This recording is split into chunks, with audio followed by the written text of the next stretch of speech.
Praise lord. దేవుని పరిశుద్ధమైన నామమునకు మహిమ కలుగునుగాక. ప్రభు నామమున మీ అందరికీ శుభాభివందనాలు.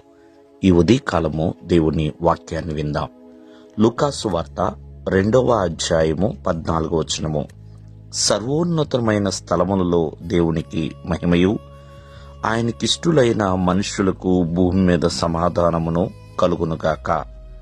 ప్రియులరా, సర్వోన్నతమైన స్థలములు అంటే చాలా ఉన్నతమైన స్థలములలో దేవునికి మహిమ.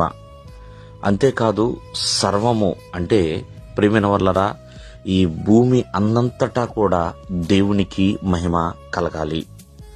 అలాగే ఈ భూమి మీద ఉన్న ఆయనకిష్టులైన మనుషులందరికీ కూడా సమాధానము కలుగునుగాక అని ఇక్కడ మనం చూస్తున్నాం.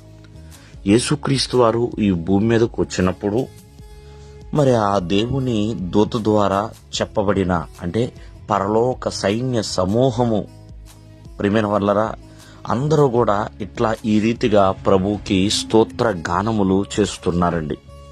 సర్వోన్నతమైన స్థలముల్లో దేవునికి మహిమ కలగాలి అని. అంతేకాకుండా ఆయన ఎవరైతే ఇష్టపడుతున్నారో ఆ ఇష్టపడే మనుషులందరికీ సమాధానం కలిగి ఉండాలని.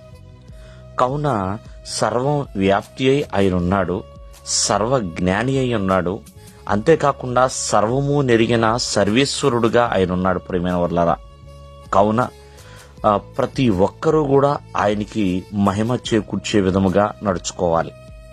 ఈ రోజున ఎవరు ఆయన్ని మహిమపరచగలుగుతారు అని మనం ఆలోచన చేస్తే, ఎవరైతే ఆయన దయ ఆయన కృప పొందుకుంటారో వారిని అటువంటి వారు ఆ క్రీస్తుని గణపరచగలుగుతారు.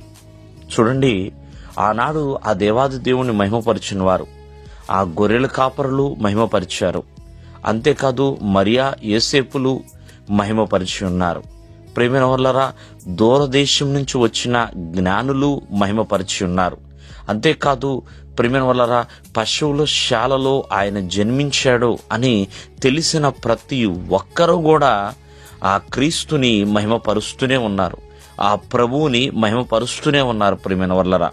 కావున ఈ రోజున ఆలోచించండి, సర్వోన్నతమైన స్థలములలో ఆ దేవాది దేవునికి మహిమ వెళుతుంది.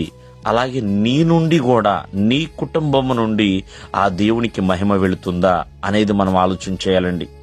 మన ప్రభువుని మహిమపరిచేవారిగా ఉండాలి.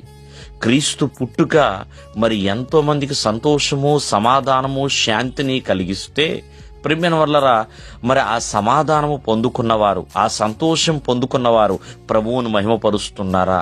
ఆ ప్రభువుని గణపరిచే విధముగా బ్రతుకుతున్నారా?